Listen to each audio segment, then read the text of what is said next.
Very good morning, students. Can you hear me? Yes, sir. How are you Good morning, all? sir.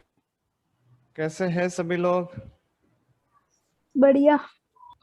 बढ़िया, ठीक है। Sir हम्म हम लोग अभी नया चैप्टर चालू करने वाले हैं, sexual reproduction in flowering plants. Ready है सभी लोग? Yes sir. ओके, तो चलो प्रोसीड करते हैं लेक्चर को।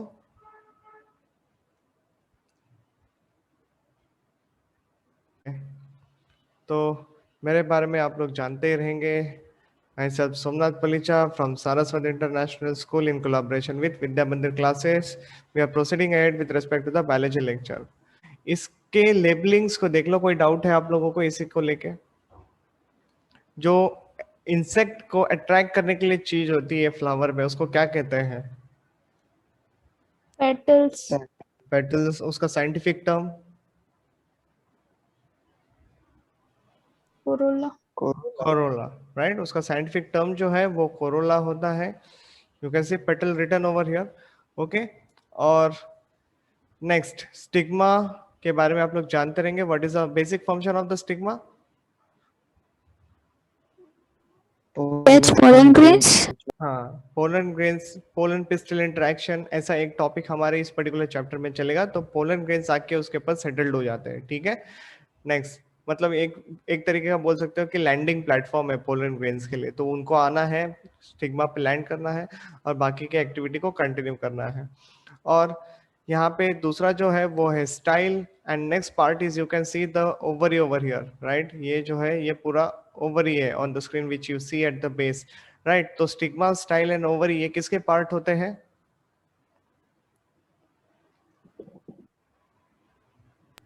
किसके part? Reproductive part. It's a gynoecium part, female reproductive part. इसको दूसरा नाम है पिस्टिल। ओके, पिस्टिल भी कहा जाता है। और एंथर एंड फिलामेंट मिलके कहा, क्या बोलते हैं हम इसको? एंथर और फिलामेंट्स को मिला के एंड्रोशियम। दूसरा टर्म क्या है? Stamens. Okay, yes, very good. और फ्लावर के नीचे आप लोग ये ग्रीन कलर के leaf like structure which you see over here, इसको क्या कहते हैं? Sepal. Sepals. Okay, next, the base of the flower, जहाँ पे ओवरी होती है ना। एक तो होता है एक्सिस, फिर एक्सिस जो होती है वो लिटिल बिट स्वेलिंग होती है, और फिर उसके ऊपर ओवरी को प्लेस किया जाता है। फिर बाकी का स्टाइल, स्टिग्मा, ये सारी एक्टिविटी आती है, तो उसको कहते हैं थैलेमस। थैलेमस का दूसरा नाम होता है रिसेप्टैकल। ओके, क्या होता है दूसरा नाम? रिसेप्टैकल। यहाँ पे जो इसने प्लेसेंटा वगैरह लेबल किया उसको फिलहाल के लिए निग्लेक्ट करो। Okay, I am not talking about those placenta over here, हम लोग उसको अलग तरीके से पढ़ेंगे। बाकी तो ovary walls, cavity of the ovary, nucellus, ये सारे बेसिक से एडवांस स्ट्रक्चर है, मतलब इन शॉर्ट कहना जाऊँ तो। लेकिन आने वाले हैं पढ़ने के लिए, इसके बारे में इंट्रोडक्शन हमारे प्रीवियस लेक्चर में हुआ है। ओके, एम्ब्रियो सैक क्या होता है, माइक्रोपाइल क्या होता है, इंटेग्यूमेंट्स क्या होते हैं, ये बेसिक अंडरस्टैंडिंग हम लोगों ने रखी है। Okay, even the walls of the ovary सब मिला के ओवरी कहलाते हैं। ओके, तो इतना बेसिक आइडिया तो है आपके पास। और जो पोलन ग्रेन यहाँ पे लेबल किया है वो ये बताता है कि पोलन ग्रेन आना है और स्टिग्मा के ऊपर सेटल्ड होना है। Okay, that is what the labelling means over there. तो चलो बढ़ते हैं आगे with respect to the further explanation. Introduction of your chapter. तो क्या बोल रहा है? Sexual reproduction is the production of new organism. सही बात है, इसमें तो कोई डाउट नहीं है तुम लोगों को, है कि नहीं? प्रोडक्शन ऑफ न्यू ऑर्गेनिज्म यहाँ पे सिनेरियो देखने मिलता है from the two parents making the use of their gametes, और जिसको हम लोग सेक्स सेल्स के नाम से भी पहचानते हैं। Any doubt students over here? Sex cells के बारे में तो पता ही होगा, गैमेट्स हम लोग जिसको कहते हैं, है कि नहीं? Shall we proceed ahead? इसमें कोई डाउट नहीं है ना? यस। हाँ, बहुत नो सिंपल। हाँ, एकदम सिंपल था। Plants also have male and the female sex organ, जैसे कि अभी आप ही लोगों ने आंसर कर दिया है सारी बातों का। Then this sex organs in the plants are carried within the flower and the seeds which are inside a fruit. इसमें भी कोई डाउट नहीं है, लाइक पोस्ट फर्टिलाइजेशन इवेंट के बारे में ये बताता है, फ्रूट फॉर्मेशन एंड ऑल। उसके बाद such plant are called as angiosperm, मतलब in short flowering plants. Angiosperms are called as the flowering plants and they reproduce by the sexual reproduction method. Next, most of the plant contains reproductive organs. वो तुम लोगों ने answer कर दिया है, like female and the male reproductive organs. Okay, same flower में दोनों reproductive organs present होंगे तो फ्लावर को क्या बोलेंगे?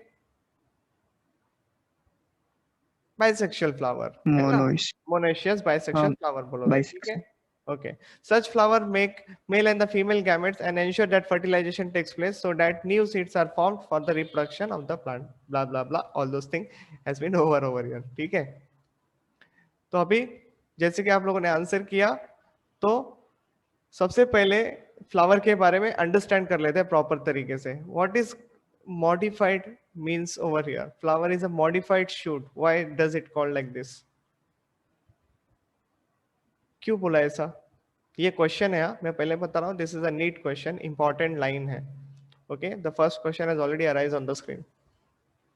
देखो, आप लोगों को पता होगा, अगर मैं यहाँ पे ड्राइंग बना रहा हूँ, सी इसको हम लोग नोड बना देते हैं, ठीक है, और बीच वाली जो स्पेस है उसको मैं इंटर नोड कह देता हूँ। मेरे लिए नोड इंपॉर्टेंट है अभी के लिए, ओके। और इन हर एक चीज जो प्लांट के ऊपर ग्रो करती है वो नोडल रीजन से अराइज करेगी, इसमें एग्री करते हो? Yes sir. है ना, प्रीवियस लेक्चर में याद है नोड को लेके एक क्वेश्चन हम लोगों ने डील किया था। ओके, तो मान लो ये सेपल है, ये क्या है, ये सेपल है जो एक नोड से आया, फिर दूसरे नोड से हम लोग ऐसा पेटल बना लेते हैं, ठीक है, इसको क्या बोलेंगे, पेटल बोलेंगे। फिर दूसरे नोड से मान लो ये तुम्हारा एंड्रोशियम वगैरह बना, ओके, और नेक्स्ट वाले नोड से मान लो तुम्हारा वो गायनेशियम वगैरह बना, ओके, स्टिग्मा स्टाइलन ओवरी वगैरह बना। अब ये एक एक नोड पे ओरिजिनेट हुआ था, लेकिन फिर इसमें ऐसा देखने को मिला कि ये सब है ना ऊपर से नीचे तक कंडेंस्ड हो गए, मतलब सारी चीजें ना एक साथ कंप्रेस हो गई। बात समझ में आ रहा है? तो आप लोगों को ये सारी एक्टिविटी देखने मिली, मतलब क्या, ओवरी, स्टाइल, स्टिग्मा, फिर यहीं से आप लोग पेटल्स देखते हो ऐसे, ठीक है, और सेपल्स यहाँ पे नीचे देखते हो समवेयर ओवर हियर। क्लियर हो रहा है? And this is how your flower is getting ready. फिर इधर से ही आप लोग को एंड्रेशियम्स देखने मिलते हैं। समझ में आ रहा है कि नहीं आ रहा है? Why does that word has been used over here? Modified and condensed, very important terms, okay? मतलब हर चीज जो नोडल रीजन से अराइज करती थी, लेकिन ये क्या हो गया फ्लावर में, कंप्रेस्ड हो गया या कंडेंस्ड हो गया बोल सकते हो। और ऐसे फील होता है कि सारी चीजें एक ही पॉइंट से ओरिजिनेट कर रही है। इसमें कोई डाउट अंडरस्टैंड करने के लिए? सर तो हम नोट्स कितने ऐसे बोल सकते? अभी कितने पार्ट्स आप लोग पढ़ते हो? सेपल्स, ओके, सेपल्स पढ़ते हो, पेटल्स पढ़ते हो, फाइन, और स्टाइल, स्टिग्मा, ओवरी, क्लियर है? वो तो एक ही साथ में ओरिजिनेट हुए हैं, ये ओके, वो तो एक ही फॉर्म में ओरिजिनेट हुए हैं। बाकी और क्या बचा तुम्हारे पास? एंथर्स, ओके, चौथा नोड बोल सकते हो। समझ में आ रही है बात? लेकिन अजीब क्वेश्चन है आपका ये ठीक है, क्लियर हो गया? ओके, चलो बढ़ते हैं। इसके अलावा फ्लावर की थोड़ी और अपनी एक इम्पोर्टेंस है ना, जैसे कि देखो ऑर्नामेंटल है, डेकोरेटिव फॉर्म में हम लोग उनको यूज करते हैं, हमारी काफी एस्थेटिक वैल्यूज इनके साथ जुड़ी हुई है, social activities are also there, religious are there, cultural values are there, so many things. हर किसी फंक्शन पे हम लोग बुके लेके जाते हैं, बर्थडे हो या शादी हो या कुछ भी हो, है ना, तो बुके लेके जाते हैं, फ्लावर्स देते हैं। फ्लावर्स देख के ही लोगों के बोलते हैं ना, peace of eye. What is peace of eye? एक शांतता फील होती है, एक ब्यूटी दिखाई देती है। उसके बाद यार तुम लोग बोल सकते हो इसके बारे में काफी ज्यादा चीजें, राइट? फ्रेंडशिप के लिए देना है तो येलो रोज, और व्हाइट किसके लिए होता है? व्हाइट का आइडिया नहीं है। और फिर रेड होगा तो प्यार के लिए, चाहे वो मम्मी पापा का प्यार ही क्यों ना हो। सही बात है कि नहीं? Okay, so that is all the symptoms are there. Symptoms नहीं बोल सकते, कैरेक्टरिस्टिक फीचर्स बोल सकते हैं लाइफ को लेके, ठीक है। नेक्स्ट, बीज obtain nectar from them and convert it into Honey. इसको समझने में किसी को कोई दिक्कत है? हाँ या ना? फटाफट आंसर, फटाफट आने चाहिए। No sir. नो ना? नो नेक्टर और फ्लावर का संबंध नहीं है, ऐसा तो हो ही नहीं सकता। यस बोलो बेटा।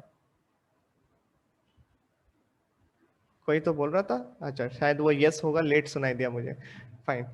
दे have been a source of dyes. What are dyes? Colour, है ना, काफी ज्यादा कलर्स उनमें होते हैं, ओके।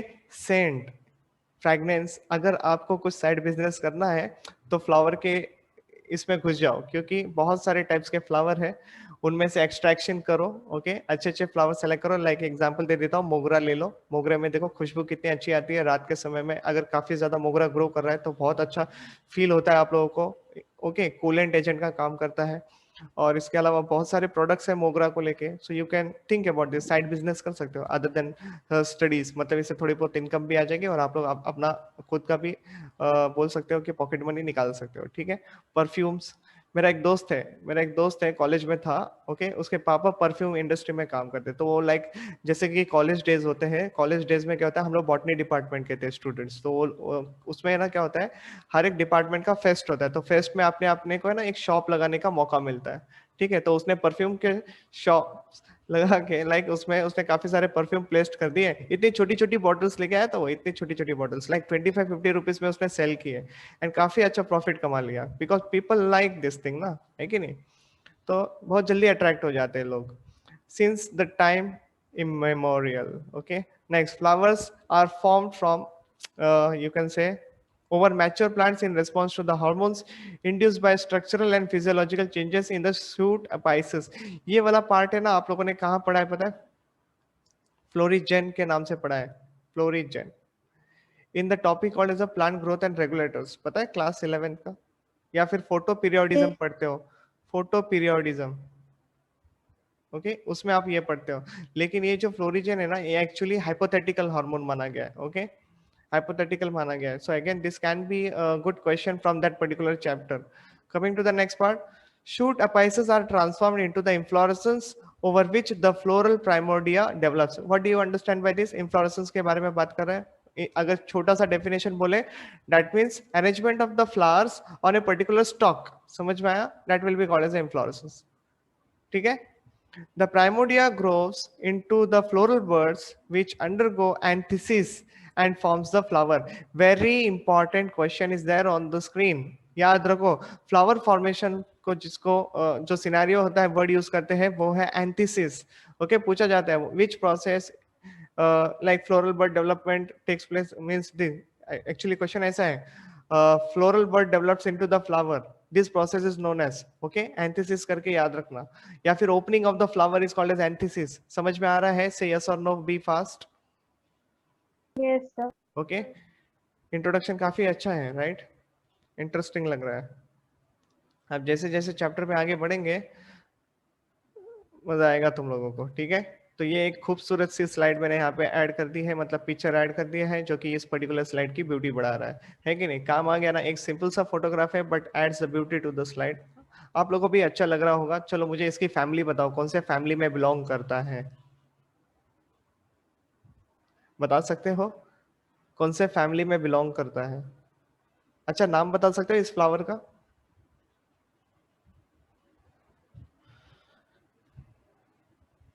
क्या यार, क्या, सनफ्लावर, ये सनफ्लावर नहीं है, लेकिन सनफ्लावर की फैमिली का मेंबर बोल सकता है, ये सर एस्टर वो है. स्क्रीन लैग हुई थी इसलिए। ओके, कोई बात नहीं, अभी दिख रही है स्क्रीन तुझे properly. This is an aster flower, okay, aster flower. पता है लक्ष्मी पूजन के दिन जब वो लड़की लोगों को पूजा करने के लिए बुलाते हैं, लाइक है ना, घर में एक करते हैं, पूजा करते हैं, तो उसमें सब लड़कियों को एस्टर का फ्लावर जो है वो खास करके दिया जाता है, ओके. एस्टरेसी फैमिली है ये, कौन सी फैमिली है, एस्टरेसी फैमिली. ये पेटल्स देख लो, ये नंबर ऑफ पेटल्स काफी ज्यादा है, इनफाइनाइट नंबर ऑफ पेटल्स आपको यहाँ पे देखने मिल रहे हैं, ओके. तो ये ध्यान रखना, बाहर के जो है ये रे फ्लोरेट है, बीच में जो एक्चुअल छोटे छोटे जो दिख रहे पेटल्स वो डिस्क फ्लोरेट है, उनके बारे में सनफ्लावर को लेके अलग से ही आप लोग पढ़ोगे, so don't worry about that. Ray floret disc floret क्या होता है ये समझ में आ जाएगा आप लोगों को, ठीक है. बाहर के जो पेटल्स होते हैं वो खास करके अट्रैक्शन पर्पस के लिए बने रहते हैं. चलो, तो प्रोसेस को याद रखना, एंथेसिस यहाँ पे, ओके, इंपॉर्टेंट क्वेश्चन था. Next, structure of flower is coming on the screen. जैसे कि आप लोगों ने मुझे ये सारी बातें बता दी है, आप लोगों को यहाँ पे कोई डाउट नहीं है, लेकिन डाउट कहाँ पे होगा, तो यहाँ पे होगा. देख लो, दिख रहा है आपके सामने, सेकंड इमेज आ चुकी है, दिख रहा है सभी को. ये बहुत इंपॉर्टेंट क्वेश्चन है और बच्चे हमेशा आंसर मार्क करते समय कंफ्यूज रहते हैं, ओके. तो दो पार्ट्स होते हैं फ्लावर के जनरली स्पीकिंग, एक होता है नॉन एसेंशियल पार्ट और दूसरा होता है एसेंशियल पार्ट. अभी एक बेसिक क्वेश्चन पूछ देता हूँ, which are the essential part participate in the reproduction, sexual reproduction of the flowering plants, which are those parts which participate in sexual reproduction, come on. Androecium and gynoecium, समझ में आ रहा है. तो जब ये दोनों पार्टिसिपेट कर रहे हैं तो बट ऑब्वियस सी बात है ये एसेंशियल हुआ है, क्लियर है कि नहीं है. तो इसमें गड़बड़ मत करो, ठीक है. एक यूनिट ऑफ एंड्रोशियम को स्टेमन कहा जाता है, वेरेस ओवर ईयर कार्पेल कहा जाता है या फिर पिस्टल कहा जाता है, ठीक है, पिस्टल वर्ड यहाँ पे मिसिंग है तो मैं लिख देता हूँ, पिस्टल कहा जाता है, ठीक है, stigma style and ovary. Coming to the non essential part, non essential part मतलब ये मदद करते हैं ताकि ये प्रोसीजर हो, सेक्सुअल रिप्रोडक्शन वाली एक्टिविटी हो, ओके, लेकिन रिप्रोडक्शन वाली एक्टिविटी में खुद पार्टिसिपेट नहीं करते, उनके लिए मदद करते हैं, जैसे कि कैलिक्स है, कोरोला है, कोरोला खास करके इंसेक्ट पॉलिनेशन के लिए होता है, कुछ कुछ फ्लावर्स ऐसे होते हैं जहाँ पे कैलिक्स काफी अट्रैक्टिव हो जाते हैं। समझ में आ रहा है कि नहीं आ रहा है? Okay, so those plays an important role for the attraction of the insects and all. Okay, एक कैलिक्स मेंबर को सेपल कहा जाता है और एक पेटल, एक कोरोला को पेटल कहा जाता है, ठीक है, इतना क्लियर है सभी को? Don't be confused in the second image, okay, ये क्वेश्चन है आपके स्क्रीन पे। तो एसेंशियल नॉन एसेंशियल पार्ट्स में बच्चे हमेशा कंफ्यूज रहते हैं, मुझे पता नहीं क्यों, गलत आंसर हो जाता है, ओके, पता रहता है लेकिन श्योरिटी थोड़ा सा नहीं होने के कारण गलत आंसर हो जाते हैं या फिर सीधा छोड़ देते हैं। तो छोड़ो नहीं, क्योंकि ये बोनस क्वेश्चन है, आपको काफी ज्यादा मदद करेंगे स्कोर करने में। अब थोड़ा थोड़ा सा इसके बारे में डिस्क्रिप्शन दे के रखा है। सेपल्स का मतलब होता है प्रोटेक्ट अनओपन फ्लावर। देखा है आप लोगों ने, फ्लावर जब बड कंडीशन में होता है तो बाहर से सेपल ही होता है ना। रोज देखा है आप लोगों ने? रोज के प्लांट्स आपके घर में भी होंगे, देखा है? जब फ्लावर का बर्ड ग्रो होते रहता है तो बाहर से वो ग्रीन कलर की कोटिंग होती है ना, दोज आर सेपल्स, तो बर्ड कंडीशन में उसको प्रोटेक्ट करने का काम करता है। कभी कभी बर्ड जो है लाइक फेवरेबल कंडीशन नहीं होती तो अनओपन रहते हैं, तो वो सेपल्स के अंदर ही क्लोज रहते हैं। जैसे फेवरेबल कंडीशन है, sepals will get open up and the bud will start growing very nicely. Okay, petals brightly coloured in insect pollinated flowers to attract insect. ये तो समझ में आ गया, कोई दिक्कत है इसमें? नहीं है? No sir. Okay, similarly stamen जो आप लोगों ने ऑलरेडी आंसर किया है, male part of the flower होता है, okay, consisting of filaments and anther, discussed हो चुका है बेसिक स्ट्रक्चर। ओके, फिलामेंट का काम क्या है? Position anther to release the male sex cell, that is a pollen grain. मतलब इस तरीके से खुद का अरेंजमेंट होना चाहिए कि पोलन ग्रेन को इजीली रिलीज कर सके। Okay, anther produces and releases the male sex cells. समझ में आ गया? तो एंथर के अंदर आप लोगों का एक्चुअली माइक्रोस्पोरोजेनेसिस प्रोसेस होगा, मतलब पोलन जर्मिनेशन या फिर pollen, not germination, sorry, germination word तो स्टिग्मा के लिए यूज किया जाएगा ना। तो पोलन ग्रेन फॉर्मेशन का जो सिनेरियो है वो यहाँ पे आपको देखने मिलेगा। कार्पल है ना, सारी बातें आ जाती है इसमें, stigma style ovary containing N ovule. अभी कौन सी माँ आ रही है स्क्रीन पे? स्टिग्मा। समझ में आ रहा है कि नहीं आ रहा है? Okay, top of the female part, flower which collects the pollen grains. Style connects the stigma to the ovary and ovary produces female sex cells जिसको ovum कहते हैं। embryonal sac हम लोग देखेंगे, ओके, embryonal sac बोल सकते हो।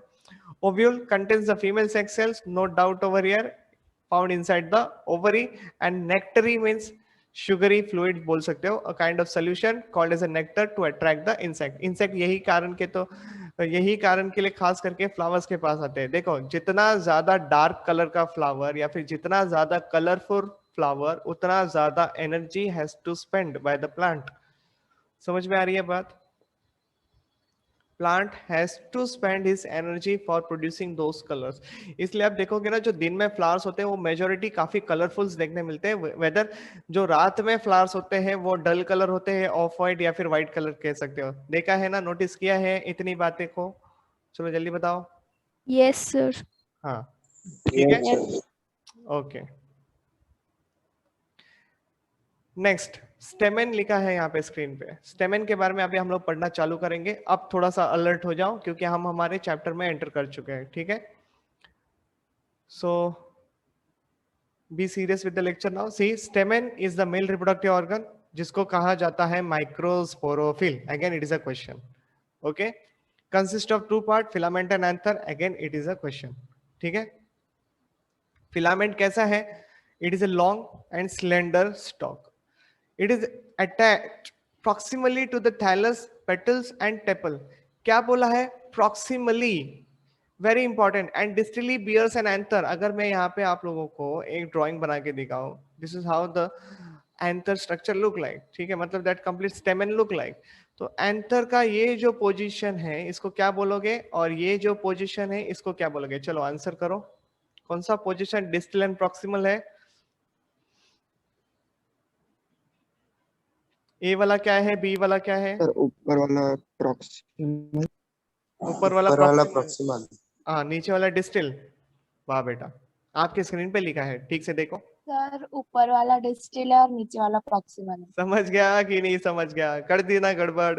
ये क्वेश्चन है नीट का, समझ में आ रहा है? ये नीट का क्वेश्चन है कि फिलामेंट किस तरीके से अटैच रहते हैं। ओके, उसका प्रॉक्सिमल एंड किधर होता है, डिस्टल एंड कहाँ पे होता है, यही क्वेश्चन आता है और ऐसी ही गड़बड़ हो जाती है। Okay, so be very sure with respect to this particular question. Clear है कि नहीं है? ओके, इसलिए मैंने कहा था अलर्ट रहो। चलो कोई बात नहीं, आज पहला दिन था, समझ गए, आगे से गलती नहीं करना, ठीक है? हाँ ना? चलो। Yes sir. हाँ, टेपल्स वर्ड हम लोग किसके लिए यूज करते हैं, मोनोकॉट या dicot? Morphology of flowering plant पढ़ा है आप लोगों ने, फैमिलीज पढ़े हैं वो आप लोगों ने, वहां पे मोनोकॉट्स एंड डाइकॉट्स की काफी फैमिली स्टडी की है। मोनोकॉट्स के लिए यूज करते हैं, समझ में आया? Tepals word is use for the monocots. एक बार गो थ्रू करना, रिवीजन की जरूरत है आप लोगों को, ठीक है? Next, anther. अब यहाँ पे लिखा है broad knob like fertile part of the stamen, जो हम लोगों ने स्वेलिंग बनाई थी ना, that is what the knob like swelling यहाँ पे होती है, consisting of the two lobes. ध्यान रखना, दो लोब।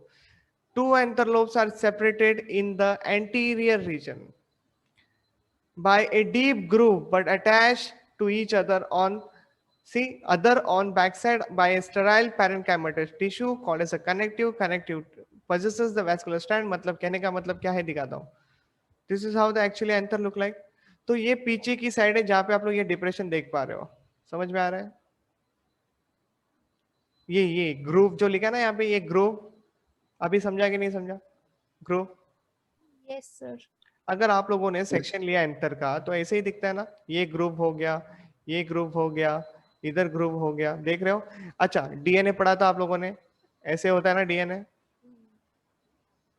Yes sir. है ना? तो ये कौन सा ग्रुप है बताओ जरा, ये ग्रुप कौन सा है और ये ग्रुप कौन सा है? Tell me the right hand side one, ये कौन सा ग्रुप है, और लेफ्ट हैंड साइड वाला भी बता दो। इसको बोलते हैं मेजर ग्रुप। क्या बोलते हैं? Major group. इसको कहते हैं, मेजर। एंड इसको कहते हैं माइनर ग्रुप। दो distance between the two major groups is called as a one turn of the DNA. समझ में आ रहा है ना? Is called as a one turn of the DNA, या फिर distance between the two minor groups is called as a one turn of the DNA. Clear है? Yes sir. हाँ, याद रखो ये पॉइंट इंपॉर्टेंट था। और कनेक्टिव टिश्यू जो है वो स्टेराइल है, मतलब क्या? कोई बता सकता है what do you understand by the sterile? इसका रिप्रोडक्शन करने में मतलब कोई प्रोडक्शन हाथ नहीं नहीं, होगा। हाँ, कोई भी रोल प्ले नहीं करता, ये खाली अटैचमेंट करने का काम करेगा फिलामेंट को एंथर के साथ। Okay, now see over here, देखो आपके सामने फोटोग्राफ आ चुकी है। ओके, और भी शायद फोटो होगा एक, देखो अभी और अच्छे से देखो, ये एंथर है, ये फिलामेंट है, दोनों को मिला के स्टेमन कहा जाता है। ये बीच में जो होल है, बीच में होल नहीं, एक्चुअली वो टिश्यू है, वही टिश्यू आपका कनेक्टिव टिश्यू है, यानी स्टेराइल पैरेन्काइमेटस टिश्यू है। कोई डाउट इसमें? ओके, एकदम क्लियर है। और ये चार पोलन सैक है आपके स्क्रीन पे, और दो लोब है, this is one lobe and this is another lobe, so bilobe structure. Okay, कैसे स्ट्रक्चर है? बाइलोब्ड स्ट्रक्चर है। ओके, चलो, four locules. How many locules can be seen inside? Four locules. Okay, locule number 1, locule number 2, locule number 3, locule number 4. There are 4 locules. ऐसे कह सकते हैं, बायथेकस anther कहते हैं इसको, ठीक है? जैसे कि देखो यहाँ पे, read your NCERT after this lecture, very very important, and revision is required when it is uploaded on the YouTube channel, ठीक है? तो रिवीजन करना ना भूलना। ओके, सो देखो यहाँ पे क्या लिखा है, it is a bilobed tetragonal. I hope you understood the term tetragonal ना, fertile part of the stamen है ये, क्वेश्चन है। क्लियर है?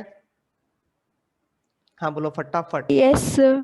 वेरी गुड, चलो बढ़ते हैं आगे। Now each anther lobe has two chambers. देखा आप लोगों ने, अंदर दो चेंबर्स थे। ओके, और वो दो चेंबर्स के अंदर 4 locules फॉर्मेशन होता है, मतलब 1 chamber 2 locules। Okay, so see 2 chambers of the anther lobes possesses long cylindrical pollen sac और microsporangia। Why does the term has been used long cylindrical pollen sac? वो तो ऐसे दिखता है ना, ये लंबा कहाँ दिखता है? देखो वो ऐसे दिखता है ना एंथर, तो जब काटोगे तो ऐसे दिखाएंगे हम लोग। समझ में आ रहा है कि नहीं आ रहा है ना? Yes, sir. काटा तभी तो Yes, ऐसे sir. दिखा, नहीं तो है Yes, sir. कैसा वो ऐसा है, सही बात है कि नहीं?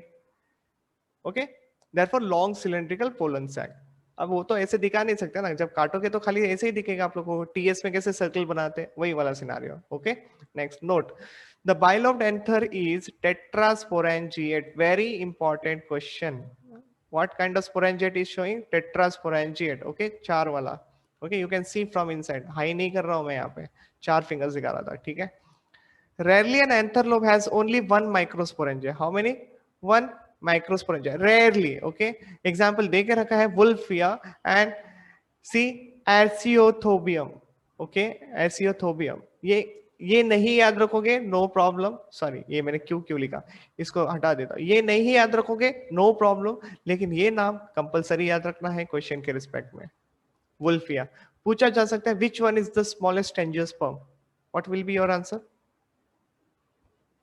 वुल्फिया।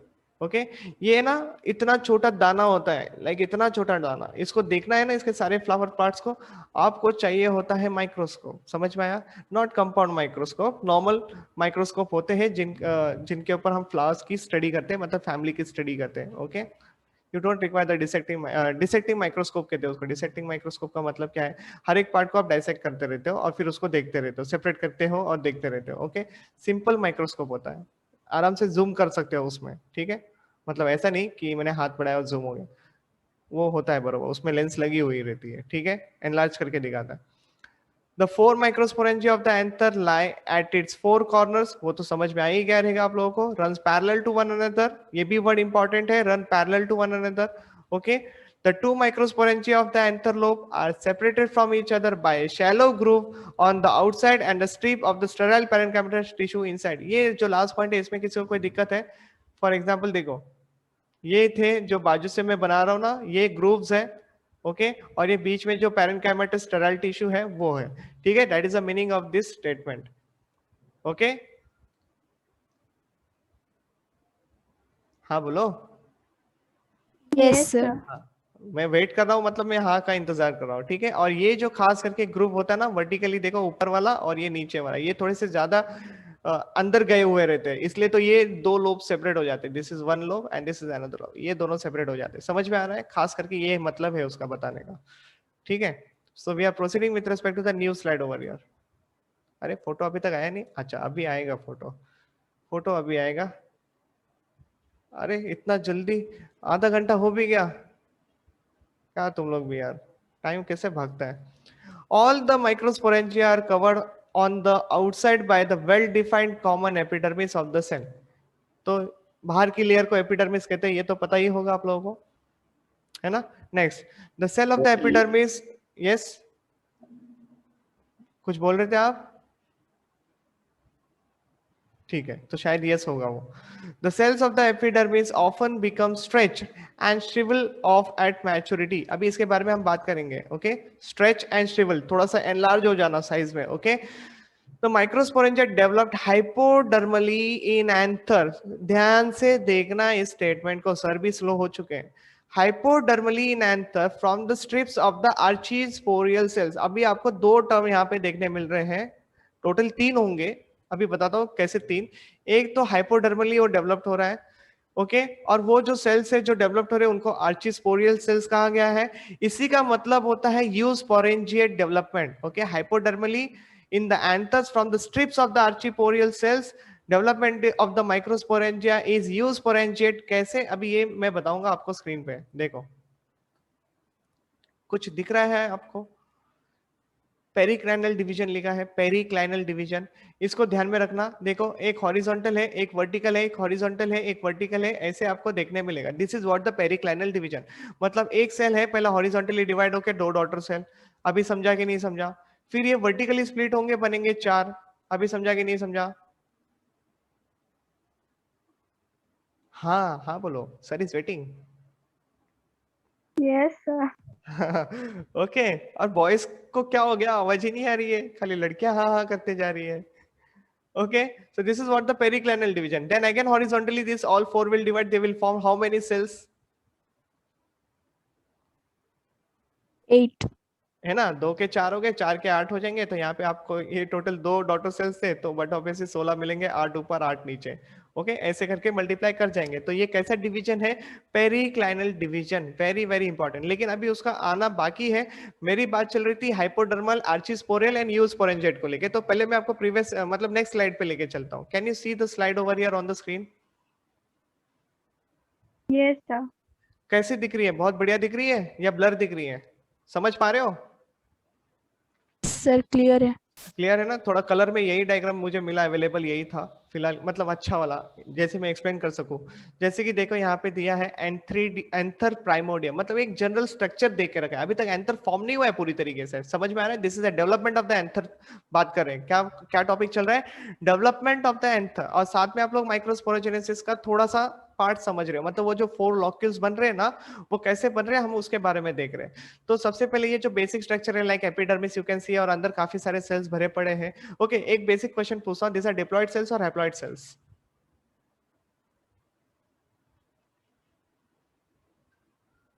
बेसिक स्ट्रक्चर है एकदम, तो डिप्लॉयड है कि हैप्लॉयड है ये बता दो।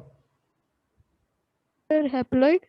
नहीं, अब तू बोलेगी सर एंथर है, मेल पार्ट बनाएगा, pollen grain haploid in nature, therefore ये भी हैप्लॉयड इन नेचर होगा क्या? वैसे तो फिर ह्यूमंस में जो स्पर्मेटोजेनेसिस प्रोसेस होता है मेल्स में, तो वहां पे मेल्स के जो स्पर्म्स रहते हैं दोस आर हैप्लॉयड, लेकिन बनते तो डिप्लॉयड सेल्स है ना, जिसको हम लोग जर्मिनल एपिथेलियल कहते हैं। लॉजिक यही यही है यहाँ पे भी बेटा। अंदर के ये सारे सेल्स जो है ना, ये सारे सेल्स डिप्लॉयड इन नेचर है। बात समझ में आई?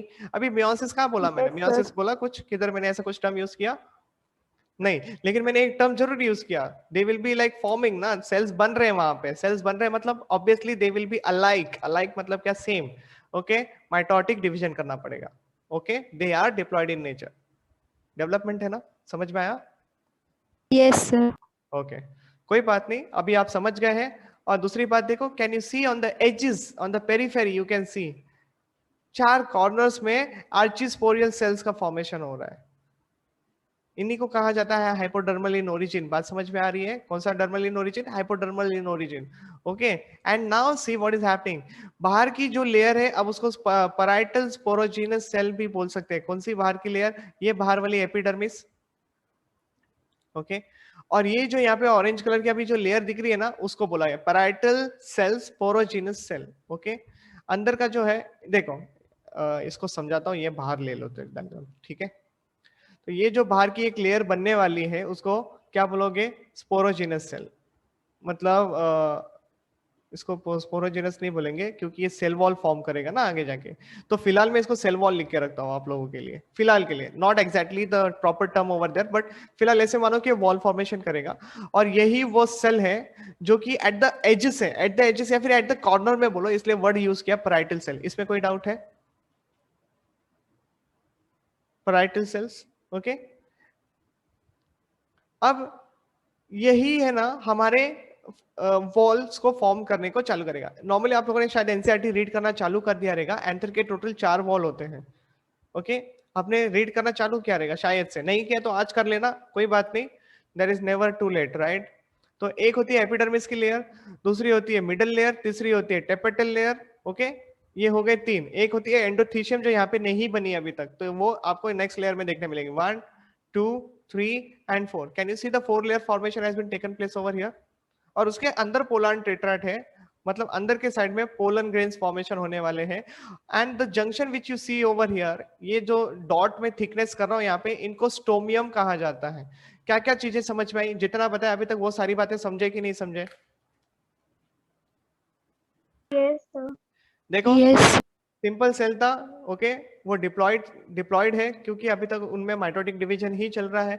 फिर कॉर्नर के जो सेल्स हैं उनमें मॉडिफिकेशन देखने मिलता है। बाहर के लेयर जो है वो एपिडर्मिस बन जाते हैं। एपिडर्मिस का एक और फंक्शन होता है, वो थोड़े से फ्लैट ओरिजिन होते हैं। कैसे होते हैं? थोड़े से फ्लैट टाइप ऑफ सेल्स होते हैं। एंड पैराइटल लेयर जो होते हैं, लाइक हाइपोडर्मल रीजन जिनको कहा जाता है, वो आर्चिपोरियल सेल्स में कन्वर्ट होने लगते हैं। आर्चिपोरियल सेल्स का काम ये है कि वो आगे जाके स्पोरोजिनस सेल्स फॉर्म करेंगे। स्पोरोजिनस सेल्स के जो वॉल रहेगी ना, वो आपके एंथर के 4 वॉल बनाने में मदद करेंगी। ओके तो एक तो है ऑलरेडी एपिडर्मिस की रीजन बाहर की, और उसके अंदर और 3 लेयर ऐड करना है, तो वो 3 लेयर आपकी इन्हीं के थ्रू आने वाले हैं, endothecium, middle layer and the tapetum वाली लेयर, वो इन्हीं के थ्रू बनने वाले हैं। ऐसे करके आपका ये पूरा एंथर जो है वो धीरे धीरे डेवलप हो जाएगा। अंदर बनेंगे पोलन टेट्राड्स, उसके बारे में बाद में बात करेंगे, दैट इज अ माइक्रोस्पोरोजेनेसिस का सिनेरियो। और अब बचा 2 कॉर्नर्स के एजेस, दो सर ने ऐसे साइड में 2 रेड डॉट्स बनाए, that is a stomium. Stomium का काम ये है जब एंचर क्या बोल दिया, एंथर जो मैच्योर हो जाते हैं वो रप्चर होते हैं उन्हीं साइड से, समझ में आ रहा है, साइड से रप्चर होना। अभी कैसे दिखाऊं, ऐसे रप्चर होना, ठीक है, क्लियर है, ऐसे ऐसे खुल जाना, और वहां से पोलन ग्रेन्स का बाहर रिलीज होगा, जैसे कि यहाँ पे एक छोटा सा ओपनिंग दिखाया हुआ है, you can see this over here, okay. और ये जो है ये कनेक्टिव रीजन है, ये क्या है, कनेक्टिव है, जहाँ पे फिलामेंट जो है वो एंथर के साथ अटैच है। This is how the complete development of the anther will takes place. तो अभी चलते हैं प्रीवियस स्लाइड के ऊपर जो छोड़ा था, देखो यहाँ पे the archisporial cell divide periclinally to form the outer subepidermal and the parietal cells and inner sporogenous cells. inner mass of sporogenous tissue बहुत जरूरी है, जैसे कि यहाँ पे ये ब्लू कलर में दिखाया है, ये है sporogenous cells।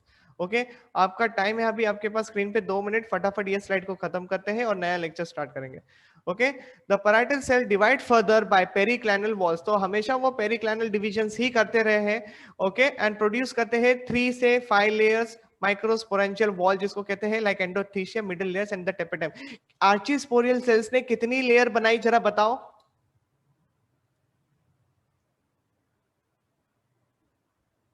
जल्दी 3 layers. हाँ यही आंसर होना चाहिए, 4 मत बोल देना, एक तो ऑलरेडी है बाहर एपिडर्मल की लेयर, उसको कंसिडर मत करना। आर्चिस्पोरियल ने खुद 3 लेयर ऐड किए हैं, जिसमें से अगर मैं बाहर से अंदर जाऊं तो endothecium, middle layer and tapetum, या फिर अंदर से बाहर जाऊं तो tapetum, middle layer and endothecium, और उसके बाहर होगी तो एपिडर्मस की लेयर। ये क्या बताया, 2 तरीके के क्वेश्चन बताया, सीक्वेंस पूछा जाता है, समझ में आ रहा है, एंथर सेल वॉल का सीक्वेंस के ऊपर क्वेश्चंस बनते हैं, क्लियर है। Yes, sir. ओके अब ये मीटिंग यहीं पे एंड करेंगे हम लोग और दूसरा मीटिंग स्टार्ट करेंगे, तो ये मीटिंग लीव करो, मिलते हैं नेक्स्ट वाले मीटिंग से।